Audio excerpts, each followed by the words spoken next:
अब है हमारे पास क्वेश्चन 5। क्वेश्चन 5 है कि half the perimeter of a rectangular garden whose length is 4 meter more than its width। इसके बाद हमारे पास यहाँ कॉमा है is 36 metre, find the dimensions of the garden.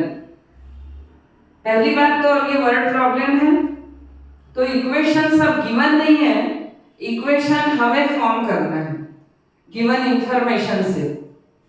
और ये हमारी जो एक्सरसाइज है इसमें ग्राफिकल रिप्रेजेंटेशन है, तो हम ग्राफ के थ्रू ही इसकी डायमेंशंस, तो किसी रेक्टेंगल में दो डायमेंशंस होती है, लेंथ एंड ब्रेथ या विड्थ, तो वो दोनों लेंथ और विड्थ हमको ग्राफिकल रिप्रेजेंटेशन से फाइंड आउट करना है। यदि एग्जाम में ऐसे ही क्वेश्चन आता है तो यहाँ कहीं मेंशन नहीं किया है कि आपको ग्राफिकली निकालना है, तो जब हम सब्स्टिट्यूशन और एलिमिनेशन मेथड सीख लेंगे तो उन दो में से आपको जो इजी लगेगी आप उससे भी सॉल्व कर सकते हो, यदि पेपर में ये कंपल्शन ना हो कि आपको ग्राफिकली सॉल्व करना हो तो अब हम इसको सॉल्व कर रहे हैं कि half the perimeter of a rectangular garden. किसी रेक्टेंगुलर गार्डन में दो चीजें होगी, एक होगी लेंथ और एक होगी विड्थ। अब हमारा टॉपिक ये है कि pair of linear equations in two variables, तो हम लेंथ एंड ब्रेथ को दोनों को हम किसी वेरिएबल से रिप्रेजेंट करते हैं। तो हमने सपोज किया let the length of the rectangular garden, length of the rectangular garden be, क्या ले रहे हैं हम, x, और हमारे पास जो पेरीमीटर है वो मीटर में है, तो हमारी डायमेंशंस भी मीटर में आएगी। तो लेंथ हमारे पास हुआ x एंड विड्थ ये हम सपोज कर ले रहे हैं कि y मीटर है। अब क्वेश्चन को समझने की बात है, half the perimeter of a garden, rectangular garden, कि किसी रेक्टेंगुलर गार्डन के पेरीमीटर का हाफ, तो डायरेक्ट नहीं दिया कि वो कितना है, बीच में एक रिलेशन शो कर दिया कि whose length is 4 metre more than its width, बीच में लेंथ और विड्थ का रिलेशन भी दे दिया। और ये देने से हमारा एक प्रॉब्लम ये सॉल्व हुआ कि हम दो इक्वेशंस कैसे क्रिएट करेंगे। तो फर्स्ट इक्वेशन हमारी पेरीमीटर से बनेगी और सेकंड जो इक्वेशन है वो इस इंफॉर्मेशन से बनेगी। और फिर दिया है half the perimeter of a rectangular garden real में इज 36 मीटर। रियल में ये इतना स्टेटमेंट है एक, और एक स्टेटमेंट है कि whose length is 4 metre more than its width, कि उसकी लेंथ, ऐसा रेक्टेंगुलर गार्डन जिसकी हाफ पेरीमीटर 36 मीटर है, उसकी लेंथ जो है उसके विड्थ से 4 मीटर मोर, 4 मीटर ज्यादा है। तो इन दो इंफॉर्मेशन के थ्रू टू इक्वेशंस हम फॉर्म करेंगे। तो केस फर्स्ट हमारे पास है कि half the perimeter, half the perimeter को मैं लिख रही हूं half into perimeter of a rectangular garden, means rectangle है,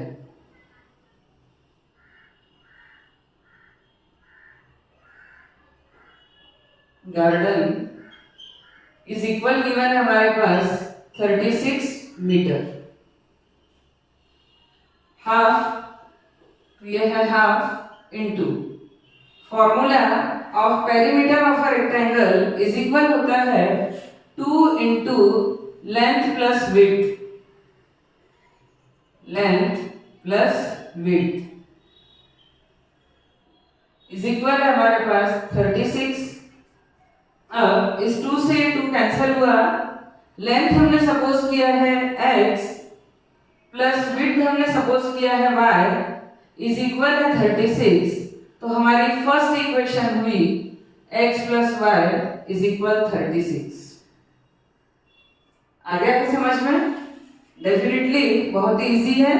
तो ये हमारी फर्स्ट केस हुई। अब केस 2 में हम क्या करेंगे? केस 2 है हमारे पास कि वो जो बचा हुआ स्टेटमेंट हुज लेंथ इज, ऐसा रेक्टेंगुलर गार्डन जिसकी लेंथ, तो ये हमारे पास है कि length is 4 metre more than, तो 4 मीटर मोर देन है इसीलिए प्लस किया, इट्स विड्थ, उसकी विड्थ का, तो यहां हम लिख रहे हैं width plus 4, whose length is 4 metre more than its width, उसकी लेंथ विड्थ से 4 मीटर ज्यादा है। तो हमने सपोज यहाँ वैल्यू सब्स्टिट्यूट किया तो लेंथ हो गया हमारे पास x is equal Y plus 4, ये हमारी सेकेंड इक्वेशन बनी। अब मैं इन इक्वेशंस को a1x b plus b1y plus c1 is equal to 0 form में कन्वर्ट कर सकती थी, लेकिन अब हमको यहाँ इसको ग्राफिकली सॉल्व करना है, क्योंकि इस एक्सरसाइज में जनरली सारे क्वेश्चंस हमने ग्राफ के थ्रू सॉल्व किए हैं इसलिए। और यदि पेपर में ऐसा नहीं आता है तो आप कोई भी मेथड से सॉल्व कर सकते हो। अब इस फर्स्ट इक्वेशन के लिए हम बॉक्स बनाएंगे। तो इक्वेशन 1 के लिए हमारा बॉक्स क्या होगा कि है x, या हम इसको लिख सकते हैं y is equals to 36 minus x। क्या किया हमने इसको y is equals to 36 minus x, तो यहाँ हम कोऑर्डिनेट्स बनाएंगे x एंड y। अब x की वैल्यू हम यहाँ ले रहे हैं बाय द वे। अब ये 36 का डिजिट हमको इस पर ग्राफ पे शो करना है, क्योंकि दोनों का जो सम, एक इन शॉर्ट यदि हम देखें तो लेंथ और ब्रेथ दोनों का सम 36 आ गया है इस इक्वेशन के हिसाब से। तो हमको ऐसी वैल्यूज लेना है कि हमारा ग्राफिकल रिप्रेजेंटेशन थोड़ा इजी हो जाए। तो सपोज मैंने लिया 10, यदि मैं x की वैल्यू यहाँ 10 ले रही हूँ तो इसके अकॉर्डिंग मेरे पास y की वैल्यू क्या होगी?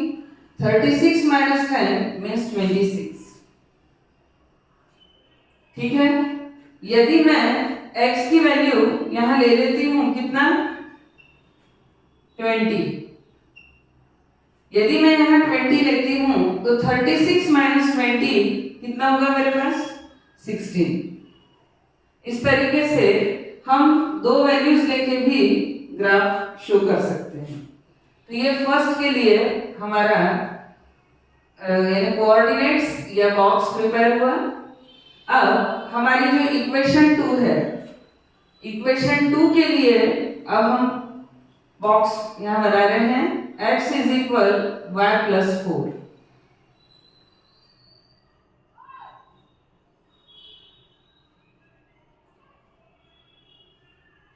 ये x एंड y। अब यहाँ मैंने y is equals to, by the way 4 ले लिया है। y की वैल्यू मैं यदि यहाँ 4 लेती हूँ तो x की वैल्यू क्या होगी? 4 plus 4 8। x is equal, first time मैंने 4 लिया, सॉरी y इज इक्वल 4, तो यहाँ मैं y इज इक्वल 4 रखूंगी तो x की वैल्यू होगी 8।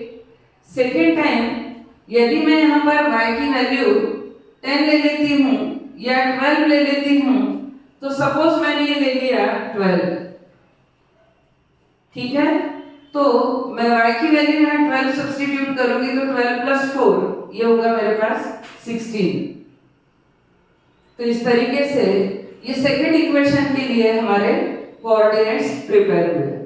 आप देख रहे हो कि 10, 20, 16, 26, 4, 8, 12, 16 इस तरीके के नियर अबाउट यदि हम 26 को छोड़ दे तो सभी जो है 4 के मल्टीपल्स है।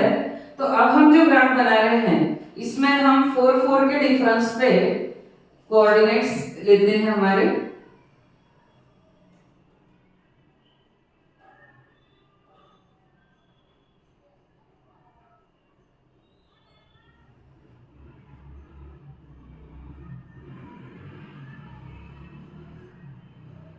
तो ये है 4, 8,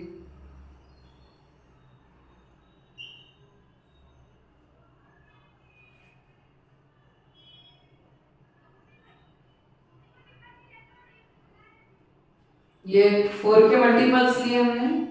अगेन यहाँ भी हम इसी तरीके से 4 के मल्टीपल्स ले लेते हैं। आप इसको ग्राफ कॉपी में बनाइए तो आपका ग्राफ और भी एक्यूरेट बनेगा और उसमें सेम डिस्टेंस पर हमारे वैल्यूज होती है तो मिस्टेक होने के कोई भी चांसेस वहां नहीं होते। तो ये 4, 8, ये 12, ये हुआ 16, ये 20, 24 एंड 28। अब हम ये देख रहे हैं कि हमने 1 unit length is equal 4 metre लिया है। सपोज हम यहाँ पर एक्स एक्सिस पे लेंथ है हमारा और वाई एक्सिस पे हम विड्थ को शो करेंगे, क्योंकि हमने सपोज ही वाई को विड्थ बोला है। तो ये हमारे पास 4 मीटर, तो 0 to 4 यानी 0 to 1 जो 10 लाइन्स हमारे पास 1 यूनिट लेंथ इक्वल होता है उसको हमने 4 मीटर सपोज किया है। तो ग्राफ में इनके बीच में जो डार्क लाइन होती है ग्रीन, वो हमारा 2 होगा। इसके बीच में जो डार्क लाइन एक होती है ग्रीन, वो हमारा 6 होगा। इस तरीके से आपको ये ग्राफ के बारे में तो मालूम ही होगा। तो अब यहाँ 0 और 4 के बीच में जो 5th नंबर पे थोड़ी डार्क लाइन होती है ग्रीन, वो हमारे 2 को रिप्रेजेंट करेगी। सिमिलरली ये 6 को, यहाँ जो हमारी छोटी लाइन एक होगी वो 10 को। इस तरीके से आप हमको जो भी यहाँ एक बार होगा उस तरीके से ग्राफ हम शो करेंगे।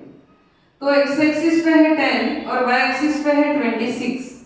तो एक्स एक्सिस पे 10, तो अब 10 हमारा ये 8 और 12 के बीच में जो डार्क ग्रीन 5th नंबर पे जो ग्राफ कॉपी में 5th लाइन होगी वो हमारा 10 होगा।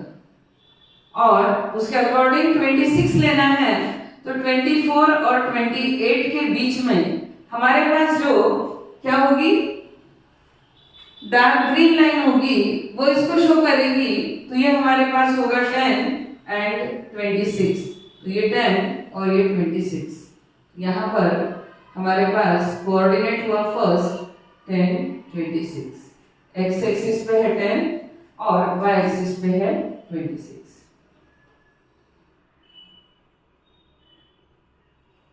अब सेकेंड नंबर पे हमारे पास 20 एंड 16। तो एक्स एक्सिस पे 20 और वाई एक्सिस पे लेना है 16। तो ये हमारा 20 और ये है 16। तो यहाँ कहीं हमारे पास होगा 20 एंड 16। ठीक है। अब सेकंड के लिए हम 8 एंड 4, तो एक्स एक्सिस पे हमारे पास 8, तो ये होगा 8 और वाई एक्सिस पे है 4, तो ये यहाँ पर हमारे पास ये पॉइंट होगा 8 एंड 4।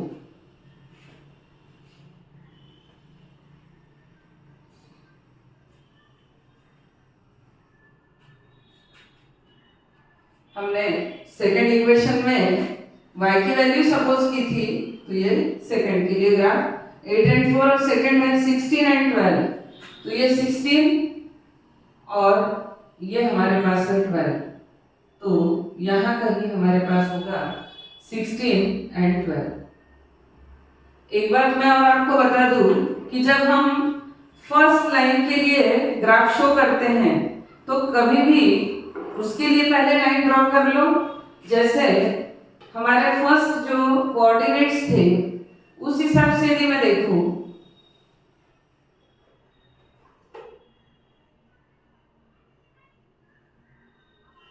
तो ये लाइन होगी हमारी 10, 26 एंड 20, 16। और सेकेंड लाइन का यदि हम ग्राफ देख रहे हैं तो उस कंडीशन में हम इस तरीके से इसको ड्रॉ करेंगे। तो ये हमारा सेकेंड लाइन ग्राफ होगा और डेफिनेटली हमारे पास ये एक इंटरसेक्टिंग लाइंस शो हो गया, ग्राफ जो है इंटरसेक्टिंग लाइंस है, तो दोनों का पॉइंट ऑफ इंटरसेक्शन जो है वो है 20 एंड 16। तो मैं ऑलरेडी ये बता चुकी हूं आप लोगों को कि ये इंटरसेक्टिंग लाइंस है और पॉइंट ऑफ इंटरसेक्शन जो हमको मिला है ये इस दोनों लीनियर इक्वेशंस का सॉल्यूशन है, unique solution, means one and only one solution. तो x एक्सिस पे ये 20 है और y एक्सिस पे ये 16 है। इट मींस यही हमारे आंसर है कि हमारे पास पूछा था find the dimensions of the garden, तो हमारा आंसर होगा कि length of the garden, length of the garden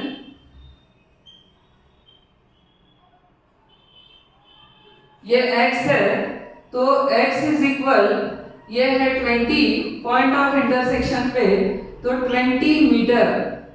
तो हमारे पास लेंथ ऑफ द गार्डन आया 20 मीटर और width of the garden, width of the garden y is equal ये है 16 मीटर, तो ये हमारे पास 16 मीटर। और वेरिफिकेशन के लिए आप देख लीजिए कि हमारी जो फर्स्ट इक्वेशन थी x plus Y is equal 36, तो x प्लस वाई 20 प्लस 16 36 है, जो कि इसका वेरिफिकेशन है कि हमारी जो वैल्यूज आई है वो करेक्ट वैल्यूज है। तो इस तरीके से हमारा ये क्वेश्चन बहुत ही ज्यादा इंपॉर्टेंट एग्जामिनेशन और पॉइंट ऑफ व्यू से यदि हम देखें तो ऑलमोस्ट ये क्वेश्चन आता ही है। इसीलिए इस क्वेश्चन को पेन और पेपर पे अच्छे से प्रैक्टिस कीजिए। इसी बहाने इक्वेशन फॉर्म करना, इक्वेशन का ग्राफिकल रिप्रेजेंटेशन और यदि इंटरसेक्टिंग लाइंस है तो उसका यूनिक सॉल्यूशन होता है, ये आपको 100% सॉलिड हो जाएगा, तो क्वेश्चन में कुछ भी प्रॉब्लम नहीं जाएगा। तो इस तरीके से हमारा ये 5th क्वेश्चन यहाँ पर कंप्लीट हुआ और होप करती हूँ कि आपको अच्छे से समझ में आ रहा होगा। अब हम एक्सरसाइज 3.1 क्वेश्चन 6 सॉल्व कर रहे हैं। क्वेश्चन है कि given the linear equation 2x plus 3y minus 8 is equal 0, write another linear equation in two variables such that the geometrical representation of the pair so formed is intersecting lines, parallel lines and coincident lines। हमको एक given equation है और topic है pair of linear equations in two variables, तो इसके साथ हमको एक इक्वेशन अपनी तरफ से ऐड करना है, जिससे जब दो इक्वेशन हमारे पास हो जाएगी, पेयर हो जाएगा, तो उनका सॉल्यूशन इंटरसेक्टिंग लाइंस होना चाहिए या पैरेलल लाइन होना चाहिए, पैरेलल लाइंस होना चाहिए या थर्ड नंबर पे कोइंसिडेंट लाइंस होना चाहिए। तो इस इक्वेशन के साथ हमको एक इक्वेशन अपनी तरफ से ऐड करना है, जिससे इसका सॉल्यूशन हमारे पास ये लाइंस बनना चाहिए। तो कैसे सॉल्व करना है वो मैं आपको बता रही हूँ कि गिवन इक्वेशन है 2x plus 3y minus 8 is equal 0। ये हमारे पास गिवन लीनियर इक्वेशन है। अब अनदर लीनियर इक्वेशन हमको लेना है फर्स्ट के लिए कि हमारे पास सॉल्यूशन होना चाहिए इंटरसेक्टिंग लाइंस। अब सबसे पहले हमारे माइंड में ये होना चाहिए कि इंटरसेक्टिंग लाइंस के लिए कंडीशन क्या होती है। कंडीशन हमारी होती है कि a1 upon a2 is not equals to b1 upon b2। तो इसके साथ हमको एक इक्वेशन ऐसी यहाँ पर लेना है कि जिसमें a1 by a2 और b1 by b2 in coefficients का यदि हम रेशियो लेते हैं तो वो नॉट इक्वल आना चाहिए। अब ये पर्सन टू पर्सन चेंज हो सकता है, लेकिन हमारी जो कंडीशन है, जो रिक्वायरमेंट है, वो फुलफिल होना चाहिए। तो हम ले सकते हैं कि any linear equation can be taken कि हम so that the solution becomes intersecting lines. तो यानी linear equation can be taken कि a1/2 फर्स्ट इक्वेशन ये थी, सपोज मैंने ले लिया 4x प्लस अब 2/4 a1/a2 तो होगा 1/2। तो मुझे अब ऐसा रेशियो लेना है कि b1/b2 की वैल्यू 1/2 नहीं होना चाहिए। तो सपोज मैं ले रही हूं 5y - 7 = 0। यदि यह है a1x + b1y + c1 = 0 और ये a2x + b2y + c2 = 0, तो यदि मैं 2/4 करती हूँ तो होगा 1/2 और +3/5 मीन्स 3/5। तो इससे हमारे पास ये कंडीशन फुलफिल हो रही है कि a1/2 is not equals to b1/b2। तो जो सॉल्यूशन है वो होगा इंटरसेक्टिंग लाइंस। तो हमको एक्स्ट्रा एक इक्वेशन बस देना था, तो इस इंटरसेक्टिंग लाइंस के लिए हमारा ये आंसर हो गया फर्स्ट। सेकंड नंबर पे है हमारे पास में पैरेलल लाइंस।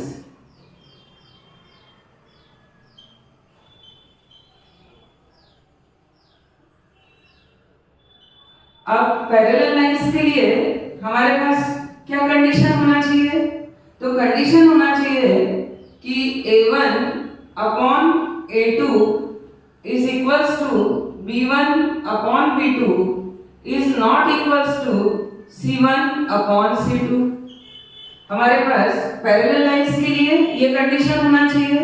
तो इस कंडीशन को देखते हुए एक लीनियर इक्वेशन अपने मन से हमको बनाना है जिससे इसके साथ पेयर अप हम उसको करते हैं तो हमारे पास ये कंडीशन क्रिएट होना चाहिए। जैसे ये है 2x तो मैं ले रही हूँ 6x, तो 2 3 6, सिमिलरली 3 3 9 तो हम ले लेंगे 9y। और c1/c2, c1 और c2 का रेशियो इक्वल नहीं होना चाहिए, तो बाय द वे मैं ले रही हूँ +19 = 0। कुछ भी आप ले सकते हो वैल्यू। अब यदि ये कोएफिशिएंट ऑफ x 2 है, ये a1 है, तो 2/6 ये होगा 1/3। तो आर लीनियर इक्वेशन की हम यहाँ भी लिख सकते हैं कि any linear equation can be taken कि 6x तो 2/6 means 1/3, 3/9 means 1/3, but -8/19 तो -8/19। तो इस कंडीशन में a1/a2 is equal b1/b2 तो हमारे पास आ रहा है, बट c1/c2 नॉट इक्वल है। तो यदि इन दो इक्वेशन को हम सॉल्व करते हैं तो इसका ग्राफिकल रिप्रेजेंटेशन होगा पैरेलल लाइंस। तो हमारा सेकेंड आंसर हुआ 6x + 9y + 19 = 0। मैंने आपको पहले ही बताया कि आप अपने हिसाब से भी कोएफिशिएंट्स ले सकते हो, केवल कंडीशन फुलफिल होना चाहिए। थर्ड नंबर पे हमारे पास कोइंसिडेंट लाइंस। अब कोइंसिडेंट लाइंस के लिए हमारी कंडीशन क्या है? यानी ratio of coefficients of x, y and constant term.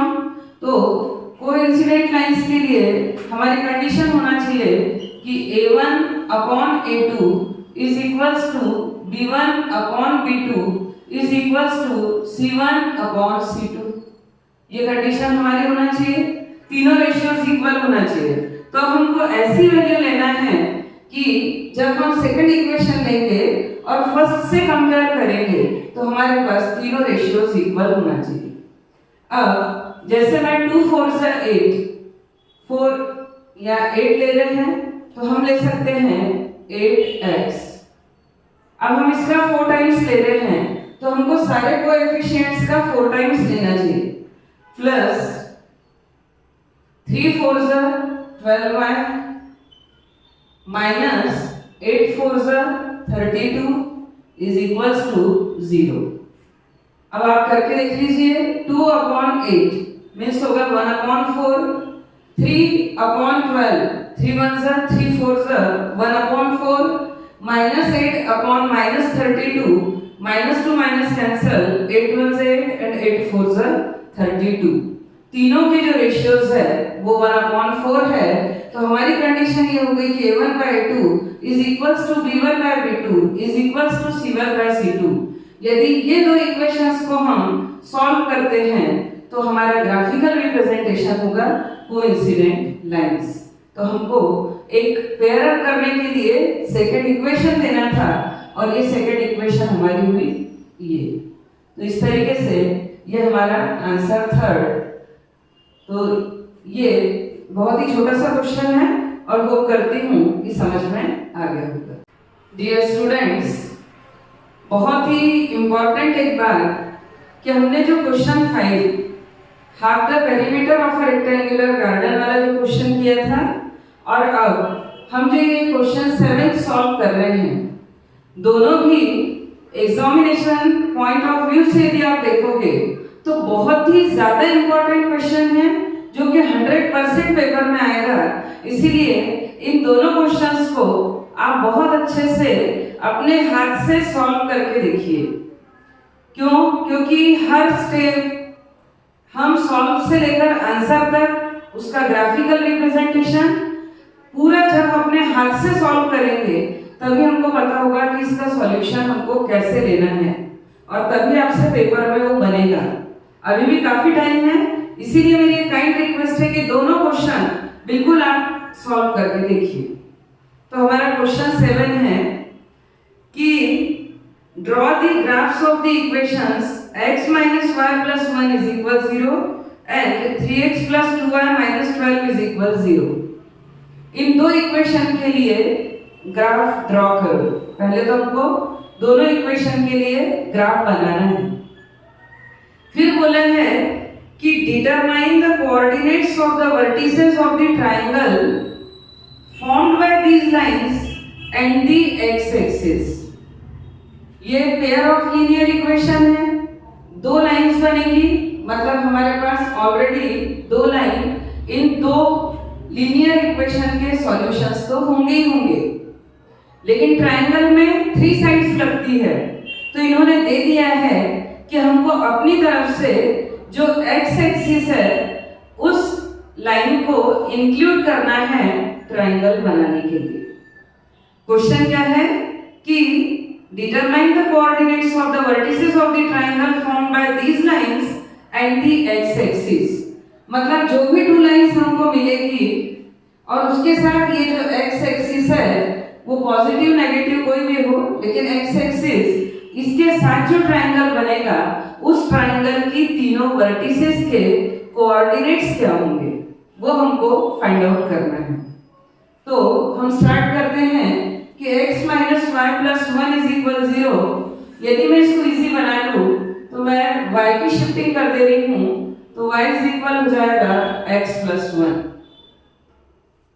ये माइनस y की शिफ्टिंग, तो x plus 1 is equal y means y is equal x plus 1। अब इसमें हम एक बॉक्स बनाएंगे क्योंकि हमको ग्राफिकल रिप्रेजेंटेशन देना है तो कोऑर्डिनेट्स तो लगेंगे ही। तो सपोज हम x और y यहाँ पर बाय द वे मैं ले रही हूँ कि when x is equal 0। यदि मैंने x की वैल्यू यहाँ 0 ली तो y is equal क्या आएगा मेरे पास 1। तो ये हो गया 0 and 1। सेकेंड कि when आप ले रहे हो x is equal 1, यदि आपने x की वैल्यू यहाँ 1 ली तो y is equal 1 plus 1, y is equal हो जाएगा 2। तो सेकेंड कोऑर्डिनेट होगा 1 and 2। अब यदि हम थर्ड ले रहे हैं कि सपोज मैं यहाँ ले रही हूँ 2, तो x is equal है 2, तो when x is equal हमने ले लिया 2, तो y इज इक्वल हमारे पास होगा 2 + 1 मीन्स 3, तो y इज इक्वल 3। इस तरीके से ये फर्स्ट इक्वेशन का सॉल्यूशन जिसको हम ग्राफ पे शो करेंगे। तो ये फर्स्ट इक्वेशन थी। अब सेकंड इक्वेशन है हमारे पास 3x + 2y - 12 = 0। अब हम इस सेकंड इक्वेशन के लिए सॉल्व करेंगे। इजी बनाने के लिए कि 2y = -12 की शिफ्टिंग होगी तो 12 और +3x की शिफ्टिंग होगी तो -3x। ये है हमारे पास 12 - 3x। अब y = ये होगा 12 - 3x और ये जो 2 है ये टोटल के अपॉन में आएगा 2। अब आप यहाँ पर x की ऐसी वैल्यू सब्स्टिट्यूट कीजिए कि जब 12 में से वो वैल्यू माइनस होगी तो जो हमारे पास यहाँ वैल्यू आएगी वो 2 से डिवाइड होना चाहिए और कंप्लीटली डिवाइड होना चाहिए। तो उससे हमको एक ये बेनिफिट होता है कि हमारे पास वैल्यूज जो है यदि होल नंबर्स में है तो ग्राफिकल रिप्रेजेंटेशन में हमको प्रॉब्लम नहीं होता। आंसर तो किसी भी वैल्यू से आ सकता है, लेकिन यदि होल नंबर है तो इजीली आ सकता है। अब इसके लिए अपना बॉक्स होगा कि सपोज सेकेंड इक्वेशन के लिए अपन यहाँ एक बॉक्स बना रहे हैं जिसमें x और y कोऑर्डिनेट्स की x की वैल्यू यदि मैं यहाँ पर ले रही हूँ 0 तो 12 - 3 × 0/2। So y is equal 3 × 0 means 0, 12/2 means 6, तो y की वैल्यू होगी 6। तो हमने x इज इक्वल जब 0 रखा, x इज इक्वल 0 तो y की वैल्यू हमारे पास हुई 6। अब सोचो यदि मैं 1 लेती हूँ तो 3 × 1 = 3, 12 - 3 9, 9/2 तो 4.5 आएगा। डेसिमल में वैल्यू आएगी। ऐसा कुछ नहीं है, हम 4 और 5 के मिड पॉइंट को 4.5 शो कर सकते हैं, बट यदि हम सीधे ले ले कि यदि हम 2 लेते हैं वैल्यू तो 3 × 2 = 6, क्या होगा हमारे पास 12 - 3 × 2 = 6 और अपॉन में है 2, तो ये होगा y = 12 और ये 3 × 2 = 6, 12 - 6 6, 6/2 means 3। तो जब हमने y की वैल्यू 2 ली तो हमारे पास x की वैल्यू हम 2 सब्स्टिट्यूट कर रहे हैं तो हमारे पास y की वैल्यू आई है 3। और आप इसमें नेक्स्ट भी ले सकते हो कि भाई 3 ले रहे हैं हम या -1 आप यदि लेते हो तो उस कंडीशन में 12 + 3 15 हो जाएगा, डिवाइडेड बाय 2 अगेन 7.5 आएगा। तो इसीलिए यदि 2 वैल्यूज भी रखते हो तो भी कोई प्रॉब्लम नहीं होगा। ठीक है, तो अब इस तरीके से हम इन 2 वैल्यूज को लेकर भी ग्राफ ड्रॉ कर सकते हैं।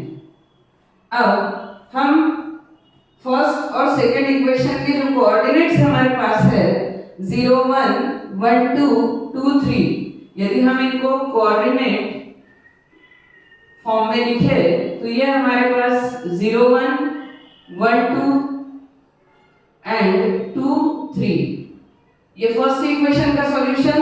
और सेकंड इक्वेशन के कोऑर्डिनेट्स होंगे 0 6 एंड 2 3।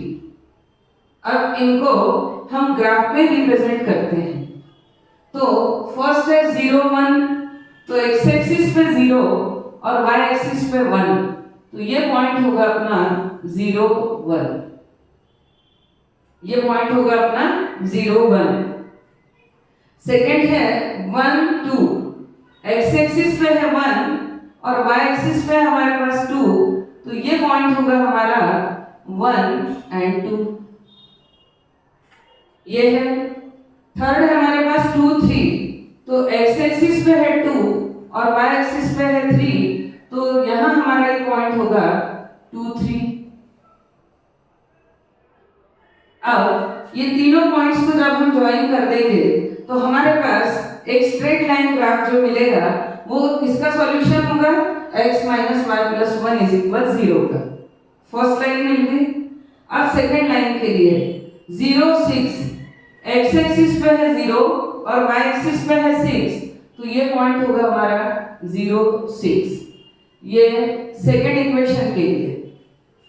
फिर 2 3, तो x एक्सिस पे है 2 और y एक्सिस पे है 3, तो ये अगेन हमारे पास ये पॉइंट जो है वो कॉमन हो गया, तो ये सेकेंड इक्वेशन के लिए भी हमारे पास होगा 2 3। अब इन सारे पॉइंट्स को हम ज्वाइन कर लेते हैं और ज्वाइन करने के बाद हमको क्वेश्चन में गिवन है कि determine the coordinates of the vertices of the triangle formed by these lines. ये फर्स्ट लाइन और ये हमारे पास होगी सेकंड लाइन, इन दोनों लाइंस का और साथ में बोला है एंड द एक्स एक्सिस। इस एक्स एक्सिस को लेके हमारे पास एक ट्रायंगल फॉर्म होगा जिसमें बोला है कि and shade the triangular region, मतलब हमको उस ट्रायंगल के तीनों वर्टिसेस भी फाइंड आउट करना है और उस ट्रायंगुलर रीजन को शेड भी देना है। तो ये दो काम अभी हम लाइन को ज्वाइन करेंगे, लाइन दोनों, और फिर एक ट्रायंगल फॉर्म करेंगे से। अब हमने सारे पॉइंट्स को ज्वाइन कर दिया। ये जो हमारी लाइन है फर्स्ट, ये लाइन, ये हमारा ग्राफिकल रिप्रेजेंटेशन है x माइनस वाई प्लस 1 का, और ये हमारी सेकेंड लाइन। अब देखिए दोनों लाइंस को इंटरसेक्ट किया और यदि y एक्सिस को साथ में लेती हूँ तब ये एक ट्रायंगल फॉर्म हो रहा है, लेकिन हमारे पास क्वेश्चन में गिवन है कि इन दोनों लाइंस के साथ हमको x एक्सिस को कवर करना है, तो उस ट्रायंगल की बात करना है कि 2 लाइंस एंड x एक्सिस। तो ये सेकंड जो ग्राफ है हमारा कि 3x प्लस 2y माइनस 12, तो ये जो लाइन बनी है हमारी 3x plus 2y minus 12 is equals to 0, ये सेकंड इक्वेशन का ग्राफ है। इस तरीके से अब बोला है शेड द ट्रायंगुलर रीजन। अब ये इस तरीके से हमारे पास एक ट्रायंगल बना,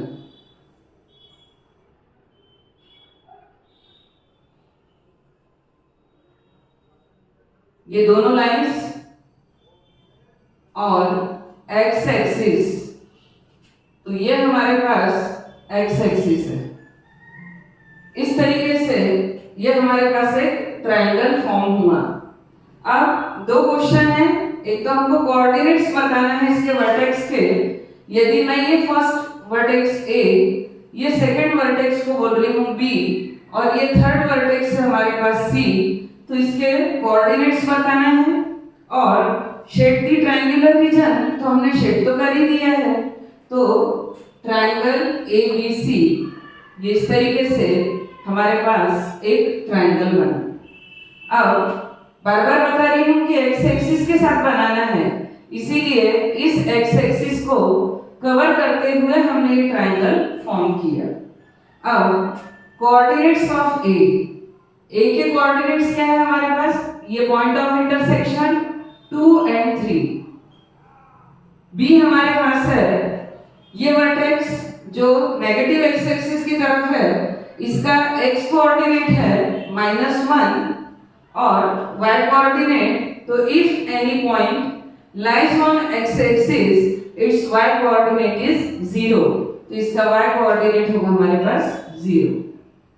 और C नंबर पे मींस इस C के तो x एक्सिस को टच कर रहा है 4 पे, और ये पॉइंट x एक्सिस पे है, तो इसका y कोऑर्डिनेट होगा 0, तो C के कोऑर्डिनेट होंगे 4 एंड 0।